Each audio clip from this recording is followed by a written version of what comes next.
Bien, bonsoir à toutes et tous. Merci à l'Alter Echo de me donner l'opportunité de faire cette brève présentation. Promis, ça sera pas plus de 10 minutes. Moi, je finis une thèse en sociologie des marchés financiers à l'UCL et je donne cours de macroéconomie à l'ICHEC. Et j'ai beaucoup aimé ce film. J'espère qu'il en sera autant pour vous parce il fait aucune compromission, quoi. Il veut être à la fois assez divertissant, c'est pas un documentaire, mais il va pas vous épargner aucune complexité de l'ingénierie financière. Donc, si vous pensez que le pari est réussi, ça sera à la fois instructif et assez ludique. Sinon, vous quitterez probablement la salle. Je vais essayer en tout cas de vous donner quelques clés de compréhension pour la partie complexe. Euh, Comme vous le savez sans doute, on associe souvent la crise financière qui s'est étalée de 2007 à 2009, voire 2010, 2012 pour l'Europe, à un objet financier qu'on connaît tous, c'est les crédits hypothécaires. Donc le crédit chez nous est souvent accordé par une banque. Dans le film, on accorde peu d'attention aux banques universelles comme Belfus ou BNP chez nous, parce que c'est un marché plus spécialisé et les crédits hypothécaires sont accordés par des établissements plus spécialisés, mais on peut vraiment comprendre leur fonctionnement à partir d'un bilan bancaire classique. Comme vous le savez sans doute, l'activité traditionnelle d'une banque commerciale, c'est d'avoir au passif des dépôts, hein, c'est les comptes courants et les comptes d'épargne des particuliers et des entreprises, hein. Plus de 70% du passif, c'est des dépôts, et à l'actif, c'est des crédits, en particulier les crédits hypothécaires qui doivent aussi représenter plus de 70%. Et la rentabilité, en tout cas historique des banques, provient du différentiel de taux d'intérêt, hein. Les dépôts sont rémunérés à un taux qui est inférieur au taux de remboursement des crédits. Et finalement, cette rentabilité-là assurait une profitabilité au modèle bancaire, mais cette profitabilité a paru de manière progressive dans les années 90-2000 insuffisante à beaucoup d'établissements de crédit, et en particulier aux banques commerciales belges, parce qu'elles constataient, avec l'essor du marché boursier des années 2000 et déjà des années 1990, que cette rentabilité de 4-5% par an paraissait bien maigre, en tout cas aux actionnaires, par rapport à d'autres entreprises financières qui surfaient sur l'essor boursier et qui avaient des rentabilités de 15-20%. Dexia, Fortis, en 2005-2006, affiche une rentabilité par rapport aux actifs de 20%. Donc on est au-delà du modèle bancaire traditionnel. Et pour le comprendre, il faut comprendre comment eh bien, on a transformé ce bilan bancaire. Comment on l'a transformé? Eh bien, la préoccupation des établissements de crédit et des banques en particulier, c'était comment les crédits peuvent être transformés en cash et en rentabilité plus rapidement. Hein, parce que le modèle traditionnel, il implique que la banque attende le remboursement. Un crédit, c'est une relation bilatérale et il faut que les ménages, les entreprises remboursent après 15, 20, 25, parfois 30 ans. Donc on est dans une relation beaucoup moins court-termiste que la relation financière classique. Donc le but, ça a été de transformer un crédit en cash. Donc on ne peut pas demander aux ménages de rembourser en un jour plutôt qu'en 15 ans, donc il faut vendre le crédit. Et vendre le crédit, c'est ça la titrisation. La titrisation, c'est transformer quelque chose qui n'est pas un titre financier, une relation contractuelle, hein, un crédit, en titre financier. Et donc on va transformer le crédit en titre et le vendre pour toucher du cash prématurément, pour toucher du cash tout de suite et pouvoir l'investir ailleurs, par exemple en titre financier pour pouvoir profiter de l'essor boursier. Comment est-ce que ça se passe? Ça se passe via l'intermédiaire d'un SPV, Special Purpose Vehicle, ou fonds de créance que la banque crée. C'est juste un fonds d'investissement, il ne faut pas avoir peur avec le mot apparemment technique, qui va juste acheter le portefeuille de crédit. Donc, le fonds de créance qui est mis en place par la banque va acheter les crédits à la banque et lui donner le cash qu'elle espère. La question à comprendre et à poser, c'est d'où vient ce cash? Eh bien, il vient des marchés financiers. Et c'est là qu'il y a l'interaction étroite entre la banque et les marchés financiers pendant la crise financière. C'est que ce fonds de créance, donc qui est mené par la banque, va arriver sur le marché financier et va dire, eh bien, moi, j'ai un tout nouveau produit. C'est un portefeuille de crédit. Et si vous me donnez de l'argent, si vous me prêtez de l'argent, je vous rembourserai au fur et à mesure que les ménages et les entreprises, et en particulier les ménages, remboursent leur crédit hypothécaire. Donc, si vous suivez le flux d'argent, vous avez compris, et ça sera guère plus complexe que ceci. C'est-à-dire, les ménages remboursent les crédits, et au lieu de rester dans le bilan de la banque, ils vont servir à rembourser les investisseurs qui ont prêté au fonds de créance. OK? Et donc après, on a des noms un peu plus compliqués qu'il s'agit à nouveau de comprendre pour pouvoir identifier dans le film, mais c'est simplement ça. C'est les marchés financiers, les investisseurs qui prêtent un fonds de créance pour pouvoir eh bien, transformer les crédits en cash. OK? Si vous suivez les flux financiers, vous l'aurez compris. La petite subtilité supplémentaire, c'est que les fonds de créance, et donc c'est-à-dire ces fonds d'investissement créés de toutes pièces par des banques, hein, connaissent bien les marchés financiers et savent que dans les marchés financiers, on a des gens qui veulent prendre peu de risques, comme les gestionnaires de fonds de pension, et des gens qui veulent prendre beaucoup de risques, comme les gestionnaires de hedge funds, des fonds spéculatifs. Et donc, ils vont dire, OK, moi, non seulement je vais proposer un nouveau produit financier, c'est-à-dire prêtez-moi et je vous rembourse avec le remboursement des crédits hypothécaires, mais en plus, je vais différencier ces produits en disant, OK, si vous voulez quelque chose de très sûr, achetez un MBS, donc c'est un Mortgage Backed Security, c'est-à-dire un titre financier dont la valeur est soutenue par des crédits hypothécaires, hein, des mortgages. Mon MBS Senior. Le MBS Senior, c'est la dette qui va être remboursée en premier. Imaginons ici qu'elle représente 33% de la dette totale. Eh bien, dès qu'un ménage va rembourser son crédit, ça va venir rembourser la dette senior. Autrement dit, il faut énormément de défauts sur les crédits pour que la dette senior ne soit pas remboursée. En tout cas, c'est comme ça qu'on le disait. Pour être précis, il en faut plus de 66%. Pourquoi? Parce que dès qu'on a 33% de remboursement, cette dette est complètement remboursée. Et puis, on peut passer au remboursement de la suivante, c'est-à-dire de la mezzanine. Et puis, in fine, de la junior. La junior, dès qu'il y a 1% de défaut, c'est elle qui ne sera pas complètement remboursée. Hein, donc, c'est un remboursement par tranche, par cascade. On rembourse d'abord toute la senior, puis toute la mezzanine, puis toute la junior. Vous allez me dire pourquoi les gens achètent de la junior si elle est plus risquée que les autres. Déjà parce qu'ils ont confiance dans le marché immobilier américain en disant, ben non, les gens font juste pas défaut sur leur crédit hypothécaire. Et puis en plus, ils ont un taux plus intéressant, hein, ils peuvent avoir jusqu'à 10%, tandis que la tranche senior n'a que environ 2%. Dans tous les cas, cet endettement, il se fait à un taux qui reste rentable pour la banque. Et en plus, la banque, son gros avantage, c'est qu'elle a réussi à transformer quasi du jour au lendemain un crédit hypothécaire de 30 ans en cash tout de suite. Si vous avez compris ça, et même si vous n'avez pas compris toutes les subtilités du MBS, vous pouvez comprendre ce qu'on a appelé l'aléa moral des banques, c'est-à-dire que les banques, à partir de ce moment-là, accordaient des crédits dont la rentabilité ne dépendait plus de la capacité de l'endetté à rembourser.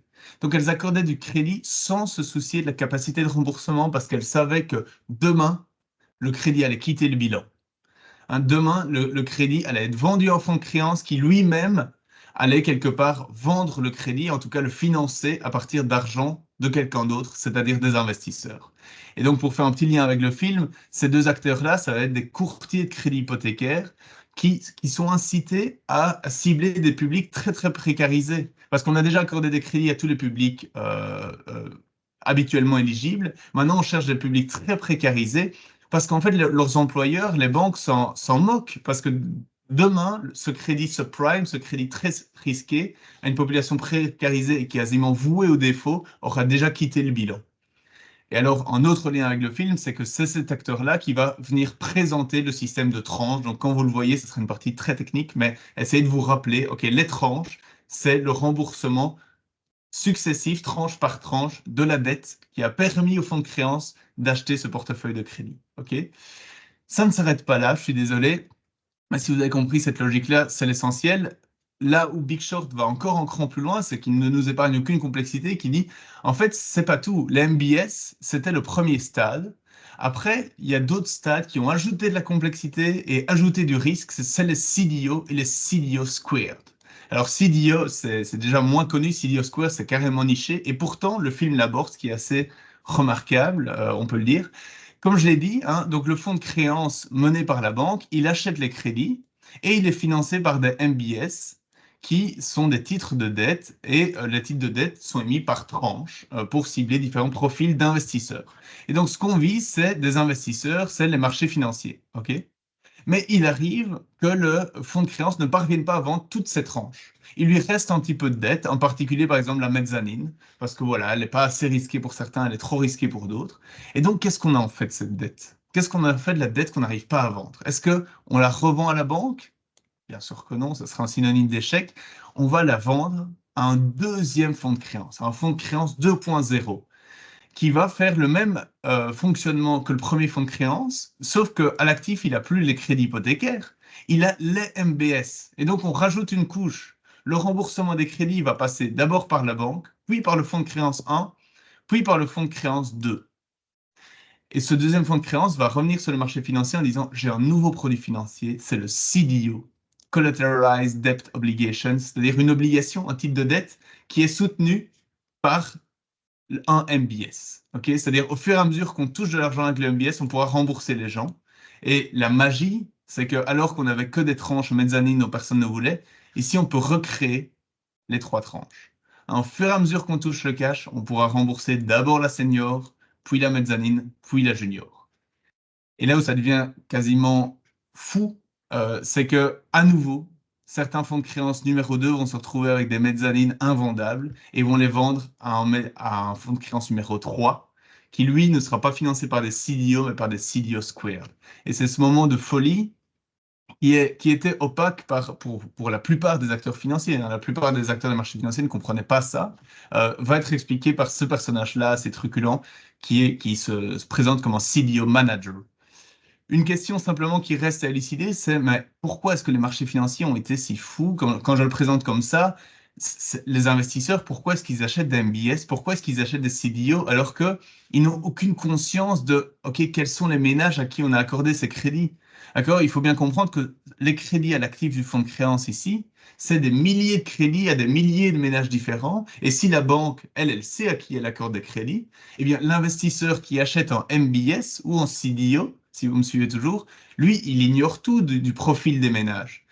Pourquoi est-ce que malgré cette méconnaissance, il achète un titre de dette? Parce qu'il fait confiance à l'avis d'une expertise sur les marchés financiers qui est celle de l'agence de notation. Euh, les MBS, les CDO, c'est des titres de dette, hein, comme je l'ai dit, ils vont être remboursés. Et donc, en tant que titres de dette, ils peuvent être notés par les agences de notation. On en a beaucoup parlé pendant la crise grecque, on en parle aussi beaucoup parce qu'ils notent également la dette des États. C'est les fameux Big 3, hein, Big 3, Moody's, Standard Poor's et Fitch. Et ces agences de notation vont accorder des notes qui vont se révéler extrêmement généreuses à des produits dont la valeur était pourtant très douteuse. Hein, par exemple, la tranche senior d'un MBS, alors même que les crédits derrière sont des subprimes, sont des crédits très risqués, va se révéler triple A et donc donner un signal de confiance immense aux marchés financiers qui vont se dire non mais attends c'est triple A et malgré ça je peux avoir du 2-3%, j'achète. Et dans le film, vous allez me dire, est-ce qu'ils vont à ce niveau de complexité? Oui. C'est cette actrice-là au look improbable qui représente Standard Poor's et qui va, peut-être de manière un peu caricaturale, mais exprimer mais pourquoi est-ce que les agences de notation donnent des cotes si bonnes à des produits si douteux. Le dernier point, c'est que tous les acteurs que j'ai présentés ici, ou presque, en tout cas la majorité, sont des acteurs, on pourrait dire, du système, c'est-à-dire qu'ils vont être piégés par la crise financière. Et comme son titre l'indique, The Big Short, c'est l'histoire des gagnants de la crise financière, c'est-à-dire ceux qui vont shorter ces produits que je viens de vous présenter, les MBS, les CDO, ceux qui vont shorter le marché immobilier et puis toutes les couches successives de plus en plus complexes que les banques et les acteurs financiers vont construire. Shorter, c'est-à-dire parier contre, c'est-à-dire prendre une position financière telle qu'on gagne de l'argent quand les prix baissent. Hein, pour gagner de l'argent quand les prix montent, il suffit d'acquérir le titre. Pour gagner de l'argent quand les prix baissent, il faut faire une technique un petit peu plus particulière. En fait, il y a plusieurs techniques, mais celle qui sera au centre du film et la plus populaire pendant la crise des subprimes, pardon, c'est d'acheter une assurance qu'on va appeler CDS, un Credit Default Swap. C'est beaucoup plus simple que le MBS et le CDO, si vous me suivez toujours dans les acronymes. C'est simplement une assurance où on a un assuré qui dit c'est celui qui short. En fait, moi, je ne crois pas dans la valeur de ces MBS, de ces CDO. Ça va s'écrouler. Et donc, j'aimerais être assuré contre la baisse du prix de ces MBS, de ces CDO. Même si j'en détiens pas. Hein, c'est comme une assurance habitation, mais pour l'habitation de quelqu'un d'autre. Genre, moi, cette maison-là, elle va crouler. J'aimerais être assuré contre cette maison-là, même si je l'habite pas. Et il y a des acteurs financiers qui disent, ben non, non, le marché immobilier, il est méga solide, j'accepte de dédommager cet assuré si le prix d'MBS et de CDO descend au-dessous d'un certain seuil. OK? C'est-à-dire, OK, j'accepte de t'assurer. En échange, tu me verses une prime tous les mois. Et si le marché d'MBS et des CDO s'écroule, et là, je te dédommage, et ça peut être massif. Et c'est la vente de ces CDS par beaucoup d'institutions au cœur du capitaine financier américain qui va vraiment fragiliser toute la structure parce qu'ils devront payer aux acheteurs de CDS des milliards de dollars. Dans le film, un des héros qui va très très tôt, peut-être trop tôt parce qu'il devra verser beaucoup de primes, acheter un CDS, c'est cet acteur-là. Tandis que ces deux acteurs-là représentent Goldman Sachs, des gens assez arrogants, confiants, qui vont vendre en CDS parce que ils ne doutent pas de la viabilité du marché immobilier américain. Voilà, j'espère que vous y verrez un brin plus clair sur les parties les plus techniques. Rassurez-vous, c'est vraiment les parties les plus techniques. Et évidemment, je ne vais pas rejouer les parties ludiques, mais je pense réellement que ce pari de The Big Short est réussi, c'est-à-dire d'être à la fois ludique et instructif. Vraiment, si vous comprenez tout The Big Short, vous avez une compréhension assez fine de l'ingénierie financière au cœur de la crise des subprimes. Si vous ne comprenez pas tout, vous pouvez quand même profiter du côté un peu divertissant. Sauf si vous estimez, contrairement à moi du coup, que ce pari, en fait, il est raté et qu'il est ni ludique ni instructif. Dans ce cas, vous quitterez probablement la salle. Dans tous les cas, je pense que ça valait la peine de vous le diffuser. Donc, encore merci à l'Altericote de me donner cette opportunité. J'espère ne pas vous avoir trop assommé.